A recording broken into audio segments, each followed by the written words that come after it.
नमस्कार भक्तों, आज हम एक बहुत ही शिक्षाप्रद ज्ञानवर्धक कथा सुनेंगे। एक छोटा सा कमरा है, उसमें एक बुजुर्ग लगभग 80 साल का लेटा हुआ है। उसके साथ एक सहायक है।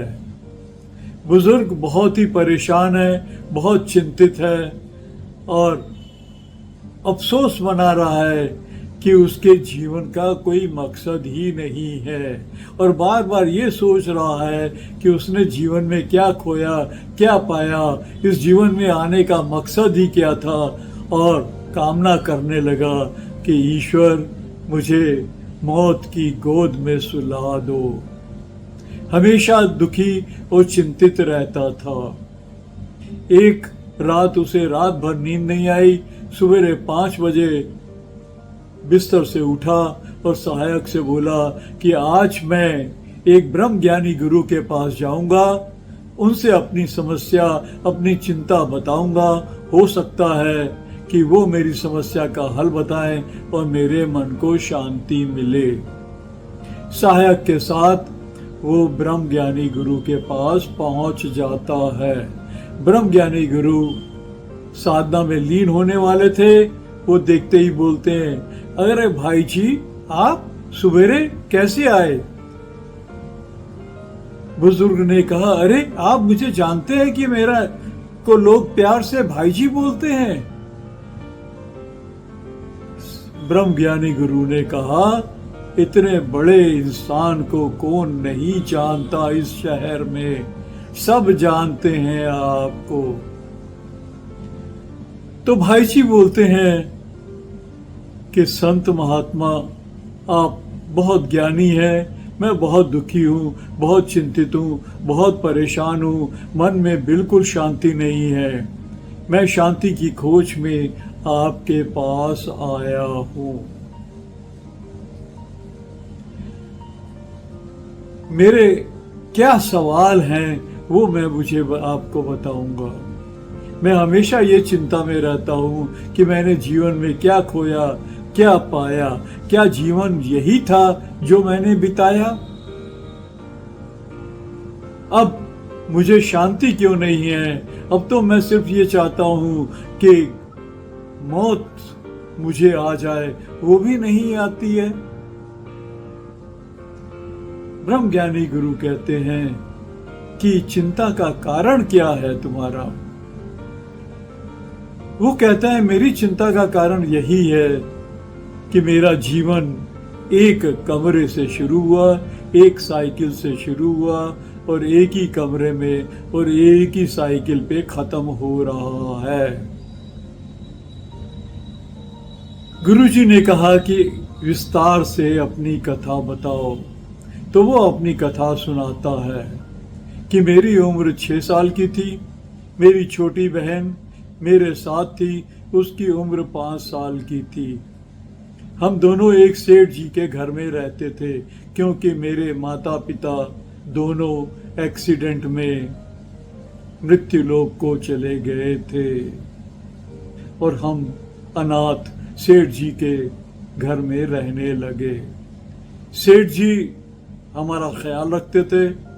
हम खाली उम्र के हिसाब से छोटे मोटे काम कर दिया करते थे। फर्नीचर को साफ करना, खाना खिला देना, पानी पिला देना और पढ़ाई में लगे रहते थे। हम दोनों भाई बहन पढ़ाई लिखाई में बहुत अच्छे थे और हमारे दिन शांति से कट रहे थे। मैंने एक दिन हाई स्कूल पास कर लिया और मेरी बहन, उसने 9th क्लास को पास किया। पढ़ाई में अच्छा था, मैंने बोर्ड पे टॉप किया था। तो मैं सेठ जी के पास गया और मैंने बोला, सेठ जी, अब मैं अपने पैरों पे खड़ा होना चाहता हूँ। आपने बचपन में हम दोनों भाई बहन को संभाला, उसके लिए बहुत बहुत शुक्रिया। अब मुझे आशीर्वाद दीजिए कि मैं अपना भार स्वयं उठा पाऊं।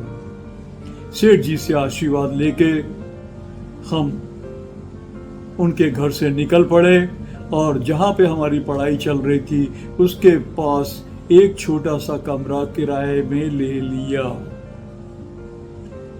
हम दोनों बहुत मेहनत से पढ़ने लगे। खर्चा चलाने के लिए मैंने ट्यूशन करना शुरू कर दी। चूंकि मैं टॉपर था इसलिए स्टूडेंट्स लोगों की कमी नहीं रही और खर्चे के लिए मुझे पर्याप्त पैसे मिलने लगे। हम दोनों भाई बहन खूब पढ़ाई में दिल लगाकर लगे रहे और एक दिन मैंने ग्रेजुएशन कर ली और मेरी बहन 1 साल मुझसे पीछे थी। मैंने सरकारी लोन लिया और एक कॉटेज इंडस्ट्री शुरू कर दी क्योंकि मैं नौकरी नहीं करना चाहता था, अपना काम स्वयं करना चाहता था, अपने पैरों पे खड़े होना चाहता था। मुझे लोन मिल गया, मेरी इंडस्ट्री शुरू हो गई। अब मुझे मार्केटिंग करनी पड़ती थी, इसलिए मैंने सोचा कि जो मेरे पास पहले एक साइकिल थी ट्यूशन पढ़ाने जाने के लिए मैंने खरीदी थी, उसकी जगह मुझे एक स्कूटर की जगह जरूरत है। तो मैंने एक स्कूटर खरीद लिया। खूब मेहनत करने लगा, काम करने लगा। मेरा प्रोडक्ट बहुत अच्छा था, उसकी बहुत डिमांड आने लगी। फिर हमने लोन के लिए और अप्लाई किया, ज़्यादा लोन लेकर मॉडर्न इंडस्ट्री लगाकर अपने प्रोडक्शन को बढ़ाया। मेरा काम अच्छा चल रहा था तो मैंने सोचा कि अब अपने स्टैंडर्ड के मुताबिक मुझे एक छोटी कार ले लेनी चाहिए और मैंने एक कार खरीद ली। मेरी बहन भी पढ़ाई लिखाई में बहुत होशियार थी और जैसे ही उसने ग्रेजुएट किया तो उसके लिए शादी के बहुत प्रपोजल भी आने लगे क्योंकि वो बहुत सुंदर भी थी। मैंने कहा नहीं, मुझे अपनी बहन को पढ़ाना है, उसको अपने पैरों पे खड़ा करना है, शादी बाद में होगी। वो भी पढ़ने में बहुत होशियार थी। मैं मेहनत करते चला जा रहा था अपनी इंडस्ट्री में और बहन मेहनत कर रही थी पढ़ाई लिखाई में। उसने पोस्ट ग्रेजुएट कर लिया तो मैंने उसे IAS का एग्ज़ाम देने के लिए प्रेरित किया। ईश्वर की कृपा हुई, वो IAS में सेलेक्ट हो गई पहली ही बार में। उसके साथ एक बहुत ही सुशील और सुंदर लड़का था जो IAS की तैयारी वो भी कर रहा था, उसका भी सिलेक्शन हो गया। दोनों की मैंने शादी करा दी। मैंने सोचा कि जिंदगी में मैंने बहन को कुछ नहीं दिया है तो एक बहुत बड़ी BMW कार खरीद के उसको शादी में उपहार स्वरूप दिया। मेरी बहन और हमारे जीजा जी दोनों बहुत ही सुखपूर्वक रहने लगे। मैंने भी बड़ी मेहनत की और मुझे देश और विदेश से ऑर्डर मिलने लगे। मेरा प्रोडक्ट और चलने लगा तो मैंने सोचा अब मुझे बड़े बड़े लोगों से मिलना पड़ता है, तो मैंने भी एक बहुत अच्छी मर्सिडीज अपने लिए खरीद ली। अब मैं जहाँ जाता था मर्सिडीज से जाता था। मेरा बिजनेस बहुत ही अच्छा चलने लगा तो शहर के एक बहुत ही मशहूर बिजनेसमैन हैं, उनकी बेटी से मेरी शादी हो गई। मेरी पत्नी भी बहुत पढ़ी लिखी थी। हम दोनों मिलकर खूब मेहनत से काम करने लगे तो मैंने सोचा कि मेरे पास मर्सिडीज है तो एक मर्सिडीज से भी बड़ी गाड़ी मुझे अपनी पत्नी के लिए भी लेनी चाहिए। तो मैंने एक कार अपनी पत्नी के लिए भी खरीद ली। बहुत खुश था क्योंकि मेरी बहन और जीजा जी भी खुश थे, हम लोग भी बहुत खुश थे। कमाई बहुत हो रही थी, पैसे बहुत बैंक में इकट्ठे हो रहे थे, तो हमने सोचा कि अब मुझे एक अच्छा सा घर बना लेना चाहिए। तो मैंने एक बहुत बड़ा, सारी सुख सुविधाओं से लगा हुआ एक घर बनाया और हमारा नाम शहर में होने लगा एक सफल व्यापारी के रूप में। हमारे 2 बच्चे भी हुए, दोनों बेटे हुए। वो भी पढ़ाई लिखाई में बहुत अच्छे थे, दिल लगा के काम कर रहे थे। दोनों पढ़ाई में इतने अच्छे थे कि एक दिन मेरा बड़ा बेटा आईएएस ऑफिसर बन गया और छोटा बेटा डॉक्टर बन गया। मैंने 2 अच्छी कन्याओं को देख के दोनों की शादी भी कर ली। दोनों बच्चे मेरे बहुत आज्ञाकारी और हमारे माँ बाप की सेवा करने वाले थे। शादी के बाद दोनों ने कहा, पिताजी हमें अलग नहीं रहना है, हमारा घर बहुत बड़ा है, हम आपके साथ ही रहेंगे। मैं भी खुश था कि चलिए परिवार बढ़ा। हम लोगों ने दोनों बेटों के लिए भी कारें खरीदी और दोनों बहुओं के लिए भी खरीदी।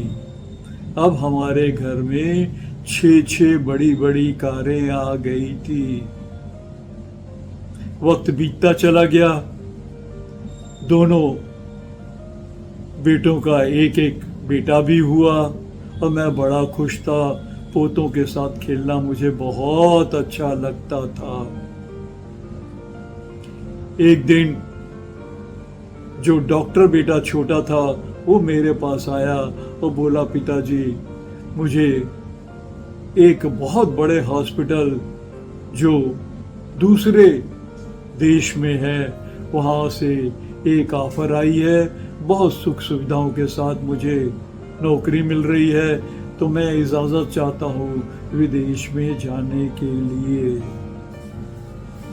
मैंने कहा, बेटा मैं तुम्हारे जीवन में भविष्य में रोड़ा नहीं बनूंगा, चले जाओ, कोई बात नहीं, मेरा ख्याल रखने के लिए मेरे साथ बड़ा बेटा है और पोता भी है।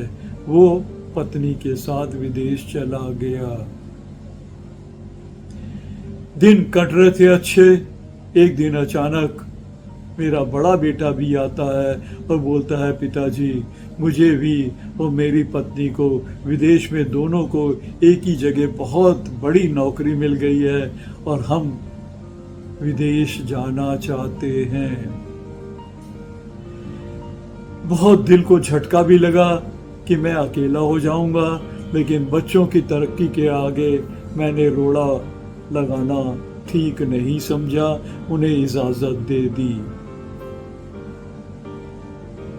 वो बेटा, बहू और पोता भी चले गए। हमने सोचा कि हमारे घर में 6 कारें हैं, हम क्या करेंगे, तो हमने 4 कारें बेच दी और खाली अब हमारे घर में 2 कारें रह गई। और घर बहुत बड़ा था तो काटने को दौड़ने लगा। इतने बड़े घर में हम लोग सिर्फ 2 प्राणी रह गए थे। खराब बहुत लगता था लेकिन मजबूर था। मेरा बिजनेस बहुत अच्छा चल रहा था, बहुत बड़ा एक्सपोर्ट हाउस बन गया था, लेकिन बच्चों के जाने के बाद मैं थोड़ा सा टूट गया और मैंने अपने काम को थोड़ा घटा दिया। मुझे डायबिटीज भी हो गई, ब्लड प्रेशर भी हो गया, क्योंकि हम दोनों की उम्र भी 60 साल से ज़्यादा हो चुकी थी। मेरी पत्नी भी बीमार रहने लगी, उसकी वो अच्छी सेहत अब नहीं रह गई थी।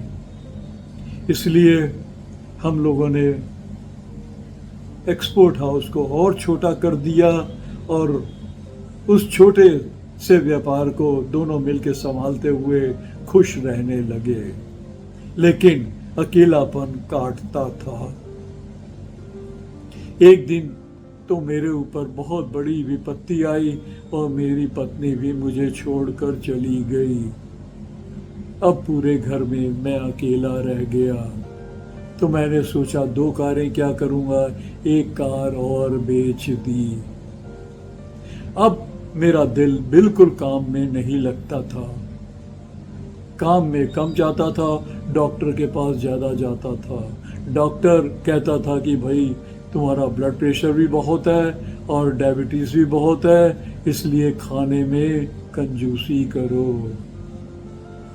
मुझे याद आने लगा कि जब मेरे 2 बेटे और बहू थे तो हम लोग कितनी पार्टियां, हज़ारों आदमियों को बुला बुला कर बड़ी बड़ी 5 स्टार में पार्टी देते थे, और अब मुझे भी खाने के लिए मनाही कर दी गई थी और मेरी डाइट सिर्फ दलिया, खिचड़ी, साबूदाना तक रह गई।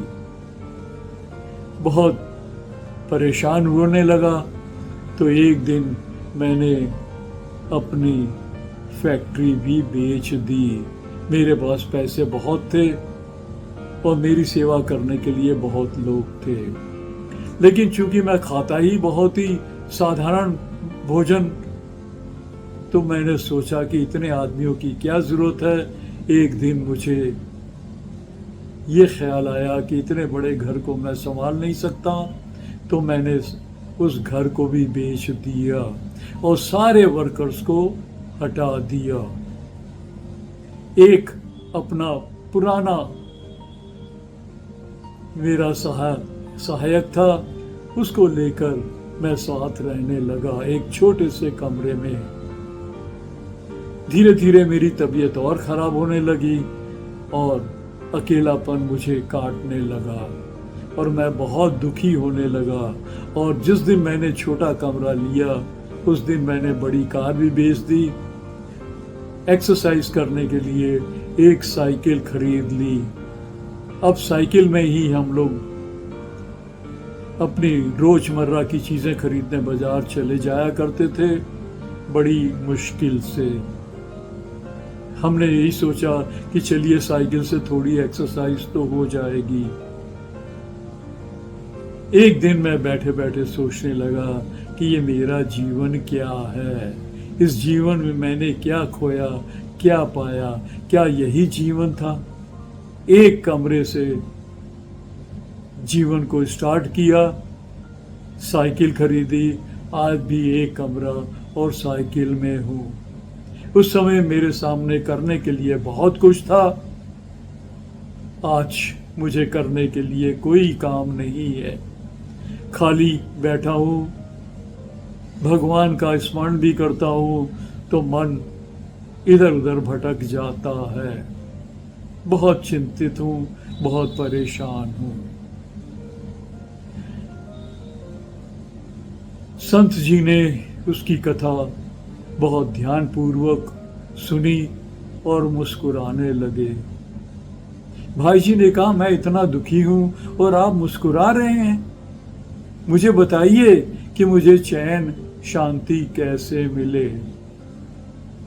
तो गुरु जी ने ये कहा कि भाई जी, कभी आपने सोचा है कि हर इंसान बचपन को क्यों पसंद करता है, हमेशा बचपन को याद करता है? वो इसलिए याद करता है कि बचपन एक ऐसा समय होता है जब कोई बंधन नहीं होता, कोई भविष्य की चिंता नहीं,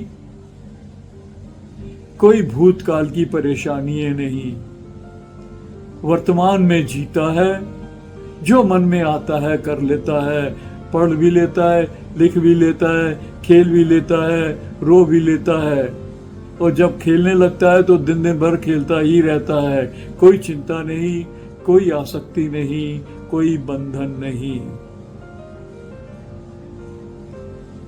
हम अपने जीवन में बंधन पैदा कर लेते हैं, फिर उसमें उलझ जाते हैं।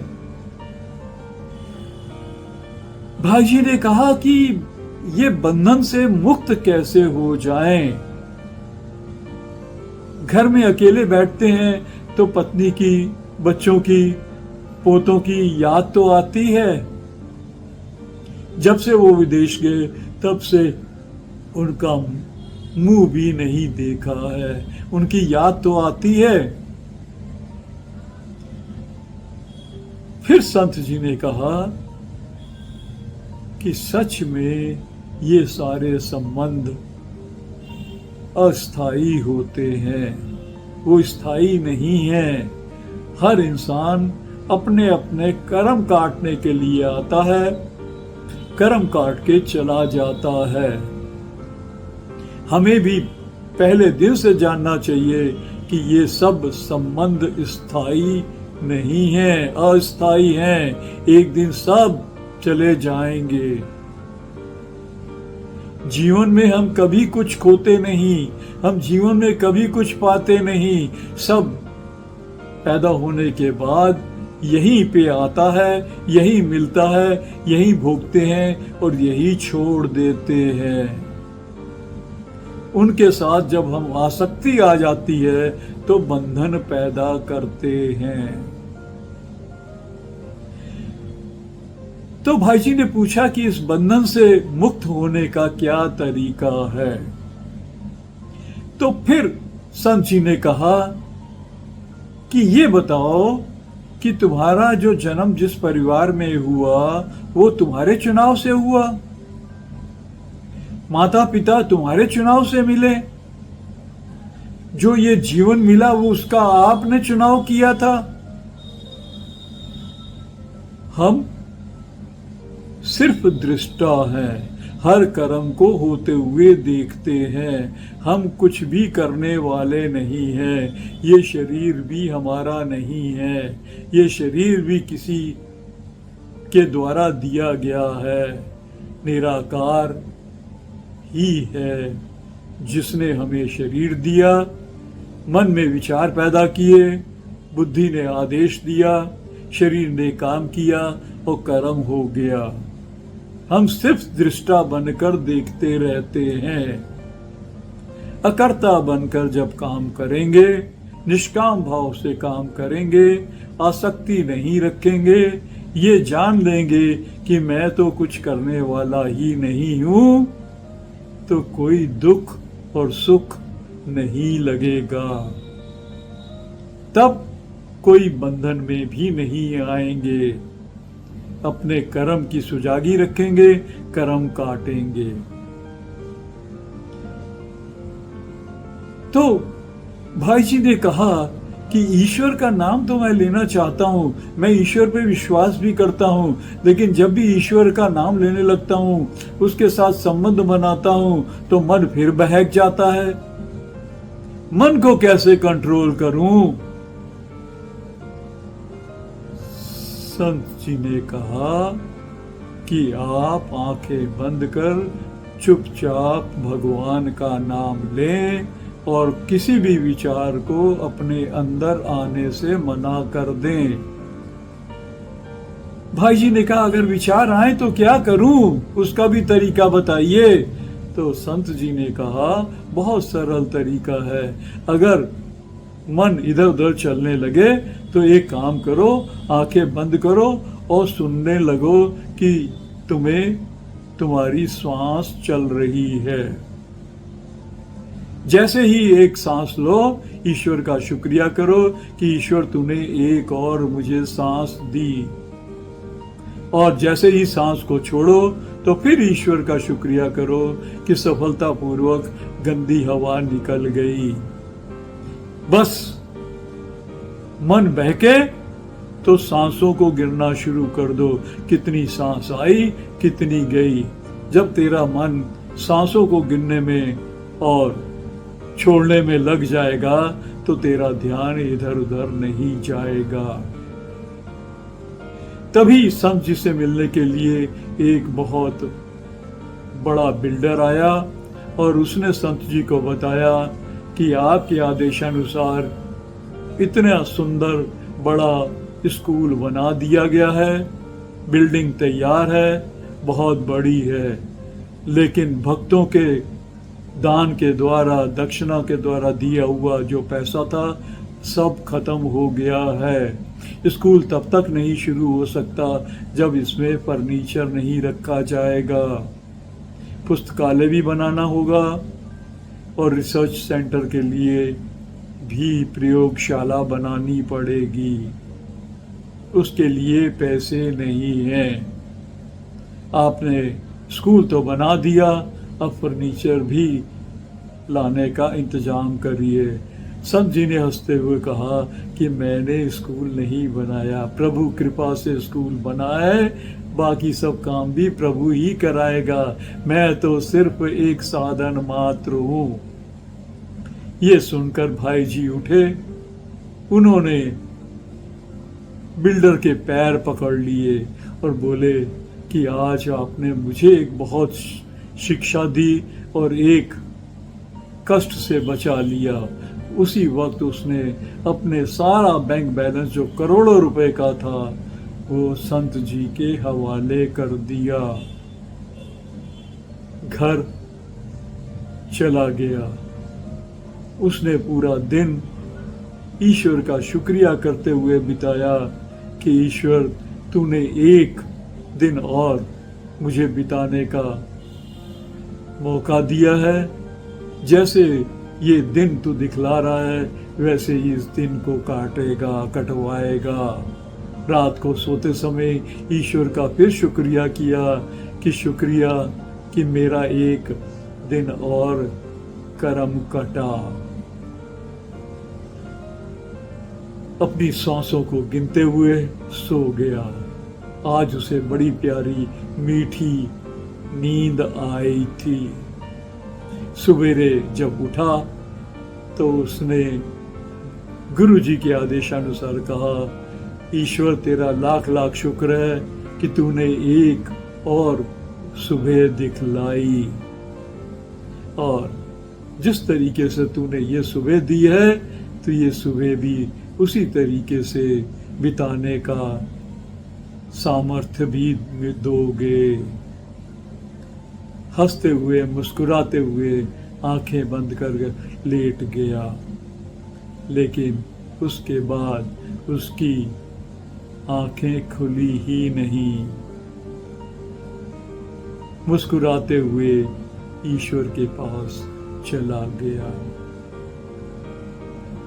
भक्तों, ईश्वर ने आपको मनुष्य जन्म दिया है। मनुष्य जन्म का फायदा उठाइए, अकर्ता बनकर निष्काम भाव से काम करिए।